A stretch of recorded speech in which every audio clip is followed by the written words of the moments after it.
Guys, welcome back to my channel earth mom Dehradun. मैं हूं ज्योति और वेलकम है आप सभी का मेरे चैनल में। एक बहुत इंपॉर्टेंट और वायरल और ट्रेंडिंग टॉपिक है फिलहाल का, और मुझे लगता है कि ऐसे इंपॉर्टेंट कॉजेस के लिए हमें थोड़ा सा वक्त निकाल के बात कर लेनी चाहिए।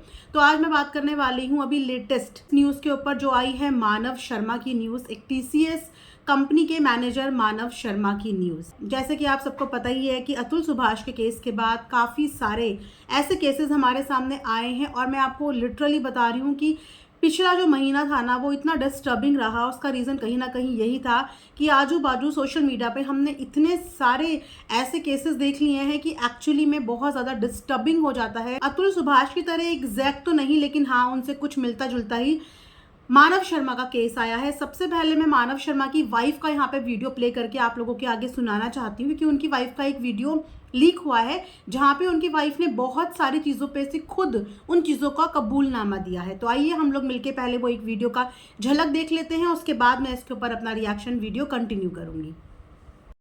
इसलिए क्योंकि मैं डर गई थी कि मानव को खोना दूँ। उसकी लाइफ में आते ही मैंने सबसे सारे कॉन्टेक्ट खत्म कर दिए। मेरी मामा उसने भी मेरे साथ ज़बरदस्ती की, जो कि बहुत गलत था। मुझे पता है मैंने बहुत सारी गलती की है, मानव को झूठ बोला, नहीं बताया, बट सिर्फ इसलिए कि कहीं हमारी शादी पे कोई बात करे, हमारी शादी ना टूट जाए। इतना होने के बाद भी मानव ने मुझे कभी हाथ नहीं किया, कभी हाथ नहीं उठाया। और मैं इसको बहुत प्यार करती हूँ।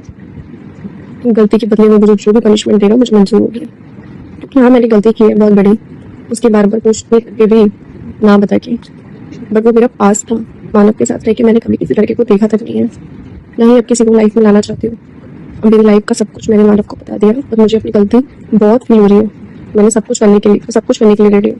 जब शादी की बात स्टार्ट हुई तो मानव के पापा ने कोई दहेज नहीं मांगा मुझसे, किसी भी तरह की कोई डिमांड नहीं की। सब बहुत अच्छे लोग हैं, बस नई लाइफ नहीं है। और अगर मुझे भी कुछ भी होता है या कुछ भी होता है तो इसमें किसी की कोई रिस्पॉन्सिबिलिटी नहीं है।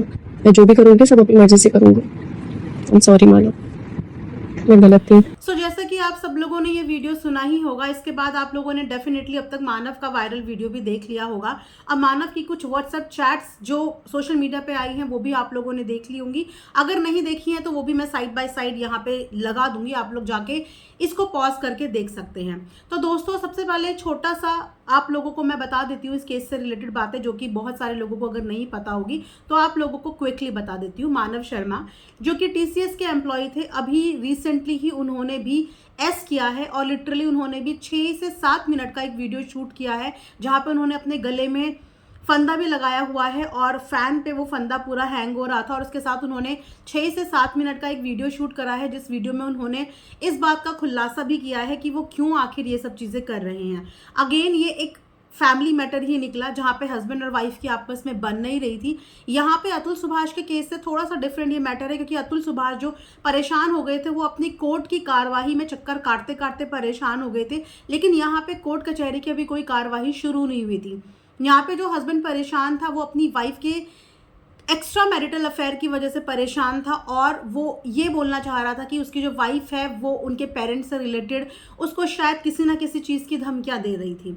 क्लेम ये भी किया जा रहा है कि शायद जिस वक्त पे उन्होंने पूरा वीडियो शूट करा है वो अपने एक सही स्टेट ऑफ माइंड में नहीं थे। आई थिंक वो अल्कोहलिक भी थे, I am not sure about it, but सुनने में यही आ रहा है, और उन्होंने ये सारी चीज़ें जो हैं उसी दौरान करी। ठीक है, उसके बाद आप लोगों को अब मैं बताती हूँ उनकी वाइफ की साइड ऑफ स्टोरी। इस समय पे मैं किसी भी कंक्लूजन पे नहीं पहुंचूंगी, क्योंकि दोनों ही साइड से कॉम्प्लिकेटेड चीज़ें आ रही है। मैंने बहन का वीडियो भी देखा, मैंने मानव का वीडियो भी देखा, मैंने मानव की वाइफ का वीडियो भी देखा। मैं सबके स्टेटमेंट सुन रही हूँ, और सबके स्टेटमेंट सुनने के बाद मुझे सिर्फ एक ही चीज़ समझ में आ रही है कि सब अपने आप को बचाने की कोशिश कर रहे हैं। इमोशंस के नाम पर किसी की आंखों में इमोशंस नजर नहीं आ रहे, किसी के चेहरे पे कोई इमोशन नजर नहीं आ रहा है। ऐसा लग रहा है कि हर कोई सिर्फ अपने आप को बचाने की कोशिश कर रहा है कि किसी तरीके से हमारा नाम इसमें इन्वॉल्व ना हो जाए। इन दोनों का रिलेशनशिप बहुत टॉक्सिक था, दोनों की आपस में बन नहीं रही थी। ना बनने का रीजन साफ तौर पे मैंने ऑलरेडी लगा दिया है कि एक दिन क्या होता है कि मानव के इंस्टाग्राम प्रोफाइल पे उनको एक मैसेज आता है, जिस मैसेज में उनकी वाइफ के लिए बहुत सारी इस तरीके की बातें लिखी जाती हैं कि इनकी वाइफ की जो फैमिली है, ये तीनों की तीनों बहनें जो है इनके अफेयर रहे हैं, इनका जो हिसाब किताब है कैरेक्टर वो बहुत बेकार है, ये लोग इसी तरीके से आईफोन वगैरह लेते हैं और इस तरीके से इन्होंने किसी शादीशुदा आदमी को भी फंसाया और उसकी ज़िंदगी बर्बाद करी। वहीं से इनके जो हस्बैंड थे उनके और उनकी वाइफ के बीच में कलह कलेश शुरू होने लगे। हालांकि वाइफ ने जो वीडियो आप लोगों ने आगे देखी होगी, उन्होंने ये चीज़ भी क्लियर करी है और अभी जो उनका लेटेस्ट वीडियो आया है उसमें भी उन्होंने दोनों चीज़ों में एक सेम बात बोली है कि जो रिलेशनशिप मेरा था वो मेरा शादी से पहले था, शादी के बाद मैंने सिर्फ और सिर्फ मानव से ही प्यार किया और मैं उसी के साथ थी। शादी से पहले मेरा पास्ट रिलेशनशिप रहे हैं और उनकी वजह से दोनों के बीच में कलेश बढ़ते चले जा रहे थे। लेकिन ये कलेश रुकने का नाम इसीलिए नहीं ले रहे थे क्योंकि मानव को बैक टू बैक उनके बारे में बहुत सारी चीज़ें पता चल रही थी जिनकी वजह से वो हर्ट हो रहे थे। और ये कोई पहली बार नहीं था कि मानव ने अटेम्प्ट किया हो, इससे पहले भी मानव ने कई बार ऐसे अटेम्प्ट किया है। मानव ने खुद की अपनी 6 से 7 मिनट वाली वीडियो में बताया है, यहाँ तक कि उन्होंने अपनी रिस्ट भी दिखाई जिसको उन्होंने एक बार काटने की कोशिश करी। उसके बाद उन्होंने इससे पहले भी अपने आप को फंदा लगाने की कोशिश करी, फंदा खुद उनकी वाइफ ने काटा था। जब दोनों की नहीं आपस में बन रही थी तो फिर उन्होंने अपने पेरेंट्स को इन्वॉल्व किया, पेरेंट्स को सारी सिचुएशन और कंडीशन बताई। तो उसके बाद सब लोग मिलकर एक म्यूचुअल डिसीजन पे पहुंचे कि दोनों का म्यूचुअली डिवोर्स करा देंगे। मुंबई से ये लोग आगरा आ गए, म्यूचुअल डिवोर्स के चक्कर में ही ये लोग आगरा आ गए क्योंकि दोनों ने डिसाइड कर लिया था कि इनका म्यूचुअल डिवोर्स होगा। उसके बाद जो मानव है वो अपनी वाइफ को उनके मायके छोड़ के आते हैं और मायके छोड़ने के बाद रात में ऐसा क्या होता है, इन दोनों के क्या आर्ग्यूमेंट्स होते हैं, क्या चीज़ें होती हैं कि वो इतने ज़्यादा वापस से उसी जोन में आ जाते हैं और अपने आप को ख़त्म करने की पूरी कोशिश करते हैं। जब इस बारे में भनक लगती है, पता चलता है, फ़ोटोज़ मिलती हैं उनकी वाइफ को, तो उनकी वाइफ सीधा कॉल करती है उनकी बहन के पास और उनकी बहन को इस मैटर को समझाने की कोशिश करती कि प्लीज़ उसको बचा लो, वो ऐसा कर रहा है, उसने मुझे ऐसा फ़ोटो भेजा है। जहाँ पे उनकी बहन और उनकी वाइफ के बीच में जो कॉन्वर्जेशन हुई है उसकी भी पूरी व्हाट्सएप चैट सामने आई है जहाँ पे वाइफ उनकी बहन को बार बार यही बोल रही थी। तो उसकी बहन ने बोला कि हाँ ठीक है मैं बात करती हूँ। बहन ने अपने एंड पे अपने भाई को कॉल भी किया रात के 2:30 बजे। कॉल करके जब बहन ने अपने भाई से बात करी तो उसका भाई काफ़ी नॉर्मल साउंड कर रहा था और बहन दूर बैठ के यही तो कंसर्न जता सकती कि भाई ठीक है। अच्छा, अगर कोई सामने वाला बंदा बिल्कुल नॉर्मल टोन में आपसे बात कर रहा है तो आपको ये सेटिस्फैक्शन होता है कि हाँ सब कुछ ठीक है। जब उसको अपने भाई की साइड से यही साइन मिले कि हाँ सब कुछ ठीक है, वो ठीक है, तो उसने वही चीज़ें पास ऑन करी अपनी भाई की वाइफ को यानी कि निकिता को कि वो ठीक है, तुम अब कोई आर्ग्यूमेंट मत करो, कोई बात मत करो, सो जाओ आराम से, वो बिल्कुल ठीक है। अब उसको कोई मैसेज वैसेज मत करना वरना बात ज़्यादा बढ़ जाएगी, आर्ग्यूमेंट ज़्यादा बढ़ जाएंगे, वो वापस से हाइपर हो जाएगा या वो गुस्से में आ जाएगा। यही सब बातें हुई तो बहन को ये लगा कि भाई बिल्कुल सही स्टेट ऑफ माइंड में है क्योंकि उनसे बिल्कुल ठीक ठाक बात करी, लेकिन वो ठीक ठाक था नहीं, वो ठीक ठाक था नहीं। बहन ने इस चीज़ को इसीलिए भी कैजुअल लिया क्योंकि इससे पहले भी उन दोनों के बीच में अक्सर लड़ाई झगड़े होते रहते थे, अक्सर वो एक दूसरे से लड़ते रहते थे, लेकिन इस बार मैटर बहुत ज़्यादा बढ़ गया।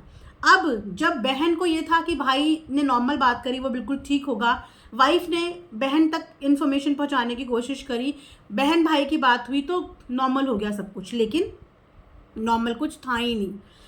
सामने वाला बंदा एक अलग जोन में था और वो अपनी लाइफ से गिव अप करना चाह रहा था। जाते जाते उसने ये भी बताया कि मर्दों की कोई सुनवाई नहीं होती, मर्दों को कोई सुनता नहीं। लॉ को भी उसने बहुत ज़्यादा क्रिटिसाइज़ किया है यहाँ पे क्योंकि उनकी वीडियो के हिसाब से उनकी जो वाइफ है उसने कहीं ना कहीं ये बोला था कि डाइवोर्स ईजी नहीं होगा, डाइवोर्स आसान नहीं होगा। अगर मैं यहाँ पे बात करूँ मर्द और औरत की तो यस, मैं भी कभी ये नहीं चाहूँगी कि जो चीज़ें एक औरत को मिलती हैं, लॉ की जो चीज़ें एक औरत को मिलती हैं अगर वो आदमी को ना मिले तो यस ये भेदभाव है। क्योंकि जितनी भी न्यूज़ेस अभी पिछले 5-6 महीने से हम लोग सुन रहे हैं तो ऐसा नहीं है कि सिर्फ औरतों के साथ ही अत्याचार हो रहा है, ऐसा भी है कि जिन आदमियों ने कुछ करा भी नहीं है वहाँ पे औरतें उनके ऊपर फेक एलिगेशंस लगा रही हैं, जो खुद भी कमाती हैं और उसके बाद एलिमनी के रूप में उन्हें हस्बैंड के साइड से भी पैसा मिलता है। और बहुत सारी तो बहुत बुरी तरीके से फैमिलीज़ को बर्बाद कर देती हैं। ऐसे में मुझे लगता है कि अगर महिला आयोग या कोई भी वुमेन हेल्पलाइन या जितनी सुरक्षा या जितने लॉज मिले हैं, बेनिफिट्स मिले हैं फीमेल्स को, उतने ही मेल को भी इक्वालिटी मिलनी चाहिए। क्योंकि अगर आप यहाँ पे मैन और वुमेन दोनों में इक्वालिटी दिखाते हो कि कंधे से कंधा मिला के चल सकते हैं, तो आई थिंक दोनों के लिए लॉज भी बराबर होने चाहिए, ताकि कभी भी ऐसा ना हो कि फीमेल अपने लॉ की जो अपने पावर्स हैं उसका मिसयूज़ कर पाए और आदमी के पास कुछ भी ना रहे। जो केसेस आजकल हम देख रहे हैं ना, एक्चुअली उन केसेस पर ध्यान अगर देना तो इंसान का शादी पर से भरोसा उठ गया है। आज की डेट में 30 to 35% लड़के जिनका एज ग्रुप 26 to 32 है, ये लोग शादी के लिए अग्री ही नहीं हो रहे हैं।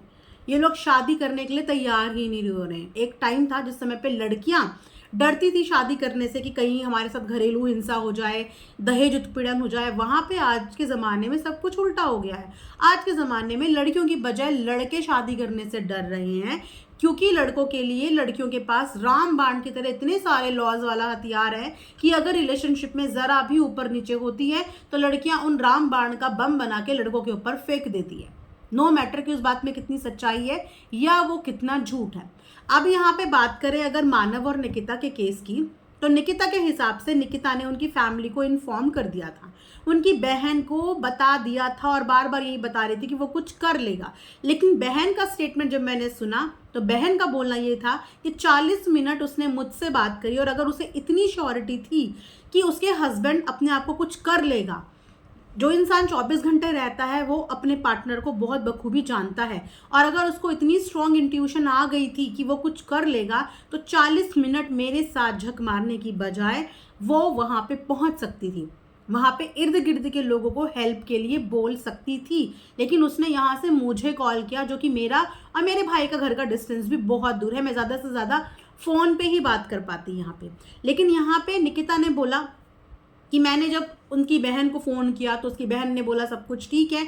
मैंने बोला पापा को बता दे, तो उसकी बहन ने पापा को बताने से मना किया कि नहीं वो लोग डिस्टर्ब होंगे, ऑलरेडी रात के 2:30 बज रहे हैं, ऑलरेडी रात के 2:30 बज रहे हैं। खैर, फ़ोन के अंदर ऐसे बहुत सारे एविडेंस हाथ में लगे, ऐसी बहुत सारी चैट हाथ में लगी, जिसे देखने के बाद सच में दिल जो है दहल गया फैमिली वालों का। उनको लगा कि ये तो कुछ और ही कहानी निकल के आ रही है, ये तो कुछ और ही बातें निकल के आ रही हैं। यहाँ तक कि जब दोनों ने म्यूचुअली डिसाइड कर लिया था डाइवोर्स का, लेकिन म्यूचुअली डाइवोर्स लेने के लिए जो निकिता है वो कहीं ना कहीं रेडी नहीं थी। वो इस चीज़ पे उसको धमकी दे रही थी कि डाइवोर्स आसान नहीं होगा, डाइवोर्स मुश्किल होगा, मुझे छोड़ना इतना आसान नहीं होगा। इस तरीके की बातों से कहीं ना कहीं शायद मानव घबरा गए कि मेरे चक्कर में या मेरी पूरी फैमिली सफ़र ना करे या जाने मेरे ऊपर और क्या क्या चीज़ें लगने वाली हैं। लेकिन उसकी इस हरकत से मुझे यही समझ में आया कि वो अपनी वाइफ के लिए बहुत पॉजिटिव था, बहुत प्यार करता था, शायद इसीलिए ना तो उनसे अलग होना बर्दाश्त कर पा रहा था और ना ही उसके साथ रह पा रहा था, क्योंकि उसको चीटिंग फील हो रही थी, उसको चीट फील हो रहा था कि मेरी जो वाइफ है उसने मुझे धोखा यहाँ पे दिया है। अब इस टॉक्सिक रिलेशनशिप को कंटिन्यू करने का कोई फ़ायदा नहीं था। पेरेंट्स को इस चीज़ में बहुत पहले इंटरफेयर कर लेना चाहिए था, शायद उसी दिन इंटरफेयर कर लेना चाहिए था जिस दिन उनके बेटे ने ऐसा फर्स्ट अटैम्प्ट किया था। ऐस करना मतलब कि लास्ट चॉइस, जब इंसान के पास कोई चॉइस नहीं बचती तब वो एस करने के लिए जाता है। और जब उनके घर का बच्चा एस करने तक की नौबत पे आ गया था तो क्या वो शादी हेल्दी थी? क्या उस शादी को चलाना हेल्दी था? क्या पेरेंट्स को उस समय पे बच्चे को अपने सुपरविजन में नहीं रखना चाहिए था, उसके साथ नहीं रहना चाहिए था, जब दिख रहा था कि लड़का एक बार नहीं कई बार एस अटेम्प्ट कर चुका है? ऐसे बहुत सारे केसेस हमारे सामने आते हैं जहाँ पे कुछ लोगों के अंदर ये एक साइकोलॉजिकल वीक पॉइंट भी होता है कि वो चीज़ों को डील नहीं कर पाते और गिव अप कर देते हैं। ऐसे में जो सबसे ज़्यादा सपोर्ट होता है वो फैमिली का ही होता है, ऐसे में जो सबसे ज़्यादा सपोर्ट होता है वो काउंसलिंग का ही होता है। तो जब आपको अपनी फैमिली मेम्बर के अंदर ऐसी चीज़ें दिखने लगे, आप फील करने लगो, तो उस समय पे वेट करने का ऑप्शन नहीं होता, उस समय पे एक्शन लेने का ऑप्शन होता है। और जिस लड़की के साथ या अगर किसी लड़के के साथ भी दो हस्बैंड वाइफ है, दोनों के बीच में इस कदर चीज़ें हो रही हैं कि इंसान अपनी ज़िंदगी गिव अप कर रहा है, तो उस रिलेशनशिप को उसी समय पे ख़त्म होना बहुत ज़रूरी होता है, बहुत ज़रूरी उस चीज़ को वहीं पे ख़त्म करना होता है। अब यहाँ पे अगर निकिता की वर्जन सुने, जो निकिता ने स्टेटमेंट दिया है उसके हिसाब से, जो निकिता का वीडियो मैंने आगे लगाया है आप देख सकते हैं कि वो पढ़ पढ़ के वो सारा वीडियो बोल रही है। दैट मीन्स कि उसको वो पॉइंट शायद लिख के दिए गए हैं और उसका वो रिकॉर्ड लिया गया है, उससे वो सारी चीज़ें बुलवा के कि ना तो मेरे पति ने कभी मुझ पर हाथ उठाया, मैं उनसे बहुत प्यार करती हूँ और मैंने शादी के बाद ऐसा कभी भी नहीं किया, मेरे इन लॉज ने कभी दहेज वहेज नहीं मांगा, उन्होंने कभी कुछ नहीं किया। मतलब सारी चीज़ें जो हैं वो ससुराल वालों के फेवर में ही हैं। जो वीडियो मैंने आगे लगाई है आपने सुनी होगी, वो सारी ससुराल वालों के फेवर में ही है। तो अगर उस लड़की के माइंड में ससुराल वालों को बर्बाद करने का कुछ ऐसा था भी विचार, तो क्या वो ये सारी चीज़ें एज अ रिकॉर्ड के तौर में एज अ वीडियो बना के रखती सेव, या ऐसा वीडियो बना के देती? तो मैंने इसीलिए बोला कि ये केस थोड़ा सा कॉम्प्लिकेटेड है, इसमें हम बहुत ज़्यादा जल्दबाजी नहीं कर सकते, क्योंकि लड़की के वर्जन के हिसाब से वो लड़की दिख रही है कि वो भी अपने आप को बचाने की कोशिश कर रही है। उसको पता था कि उसके हस्बैंड की क्या कंडीशन है, वो किस हद तक कर सकता है चीज़ें। उसके बाद भी इन लोगों ने क्विकली किसी चीज़ का डिसीजन नहीं लिया। ये लोग टाइम वेस्ट करते रहे, और वो टाइम वेस्ट करने का नतीजा ये हुआ कि वो इंसान आज इस दुनिया में नहीं है। लेकिन वो इंसान बच सकता था, पॉसिबिलिटी थी कि वो बच सकता था, अगर कि उनकी वाइफ इस चीज़ को सीरियसली लेती और तुरंत टाइम पे वहाँ पे पहुँच जाती, या इर्द गिर्द के लोगों को इस बात का इन्फॉर्म कर देती, तो शायद वो उसे रोक सकते थे और वो बच जाता शायद। लेकिन कहते हैं ना कि इंसान कभी कभी चीज़ों को इतनी कैजुअली लेता है, इतनी लाइटली लेता है कि वो सब कुछ खो देता है। अब आज की डेट में अगर देखा जाए तो मानव इस दुनिया को छोड़ के चले गए। वाइफ जो पूरी तरीके से सोशल मीडिया पे आज बदनाम हो गई, आज उनके अफेयर के जो किस्से हैं वो जगह जगह घरों घरों तक पहुंच गए, उनकी चैट्स जगह जगह पहुंच गई, उनकी वीडियोस जगह जगह पहुंच गई, पूरे सोशल मीडिया पे उनकी बदनामी हो गई। उनके ससुराल वालों ने उनके ऊपर केस भी किया है। उन्होंने ये भी बताया कि जब ये सारा हादसा हुआ उसके बाद जब मैं ससुराल गई तो उन्होंने मुझे वहाँ से भी वापस भेज दिया कि तू जा, अब हमारा तेरे से कोई भी लेना देना नहीं है। और उसके बाद उन्होंने अपने बेटे के लिए कंप्लेन भी करी है, और उसमें ऑब्वियस सी बात है कि उसके मायके वालों को और लड़की को ही उन्होंने इसमें बताया है कि इसकी वजह से सब चीज़ें हुई हैं। पुलिस के पास सारे सबूत भेज दिए गए, जो भी फ़ोन में वीडियोस मिली, जो भी चैट्स मिली, वो सब कुछ पुलिस को दे दी गई है, जिसके हिसाब से अब आगे की कार्रवाई होगी कि इन चीज़ों में कौन गलत है कौन सही है। लेकिन हाँ, साफ तौर पे मानव जो हैं वो जाने से पहले ये बात बोल के गए हैं कि उन्होंने जो ये एस है ये कई बार पहले भी अटैम्प्ट किया। दूसरा, उन्होंने ये भी बोला कि अपनी वाइफ के इस अफेयर वाली चीज़ से वो बहुत ज़्यादा इफेक्टेड थे, और यही कहीं ना कहीं रीज़न है उनका दुनिया छोड़ने का। दूसरा, उन्होंने लॉ को क्रिटिसाइज़ किया कि अगर उनकी वाइफ ने उनको लॉ के लिए डराया धमकाया था तो वो लॉ के आगे गिव अप कर गए कि अगर ये ऐसे चली गई तो फिर बर्बादी ही बर्बादी है, शायद मैं इस चीज़ से लड़ नहीं पाऊँगा। और सबसे बड़ी बात यह है कि वो फाइटर था ही नहीं। उसने खुद बोला है कि मैं क्विटर रहा हूँ, शुरू से मैं कभी फाइटर रहा ही नहीं। तो ये सारे इमोशंस शायद कहीं ना कहीं फैमिली वाले भी जानते थे, और उनकी वाइफ भी जानती थी कि वो नहीं ले पाएगा इतनी चीज़ें, इतनी स्ट्रांगली नहीं ले पाएगा। जब हम किसी के साथ 24 घंटे रहते हैं और जब सालों का हमारा साथ होता है, तो सामने वाले की एक एक चीज़ रग रग से बोलते हैं ना, जैसे रग रग, हम रग रग से वाकिफ़ हो जाते हैं। तो वहाँ पे मानव के जाने को सब लोगों ने बहुत कैजुअली लिया, और आज की डेट में सबकी वीडियोस देख के मुझे सिर्फ यही फील हो रहा है कि हर कोई अपने आप को बचाने की कोशिश कर रहा है। बहनें अपने ऊपर इल्ज़ाम लेने को तैयार नहीं है कि हमें बताया गया और हम नहीं गए, वो अपने रीजंस बता रही हैं। यहाँ पे जो वाइफ है वो अपने ऊपर लेने को तैयार नहीं है। उसका कहना है कि मैंने बहनों को इन्फॉर्म कर दिया था, उन लोगों ने लाइटली लिया, उन्होंने मुझे बोला कि कुछ नहीं है, मैंने बात कर ली है, सब ठीक है, तू अब कोई मैसेज मत कर, तू सो जा। तो इस तरीके से अब एक दूसरे के ऊपर सिर्फ और सिर्फ एलिगेशन डालने जाने वाला बंदा इस दुनिया से चला गया, और एक वापस से गंदा सा एग्जाम्पल सोशल मीडिया पे आ गया, जहाँ पे वापस से औरतें जो हैं वो कल्पिट के रूप में निकल के आ गई। और इसी तरीके से अगर चलता रहा तो वो दिन सच में दूर नहीं है कि कोई भी लड़का शादी करने से पहले 100 बार विचार करेगा। इससे अच्छा ये है कि अगर कोई भी रिलेशनशिप टॉक्सिक है, हेल्दी नहीं है, तो उस रिलेशनशिप को चलाने पे जोर ज़बरदस्ती मत डालो। ज़िंदगी से बढ़कर कुछ नहीं है। और अगर आपको अपने नियर डियर लोगों से ऐसी इंट्यूशन आती है कि वो साइकोलॉजिकल इस कदर वीक हो रहे हैं, तो प्लीज़ उनको प्रॉपर काउंसलिंग करें, उनको वक्त दें, उनके साथ टाइम स्पेंड करें, ताकि वो इस चीज़ से फाइट कर पाए। और रही बात लॉस की, तो मैं लॉस को बोलूँगी कि लॉस इक्वल होने चाहिए, चाहे वो फीमेल के लिए हो चाहे वो मेल के लिए हो, लॉज इक्वल होने चाहिए। हर किसी इंसान को चाहिए कि उसको न्याय मिले, चाहे वो औरत है चाहे वो आदमी है। इसी के साथ ये वीडियो मैं यहाँ पे एंड करती हूँ। Thanks for watching earth mom Dehradun.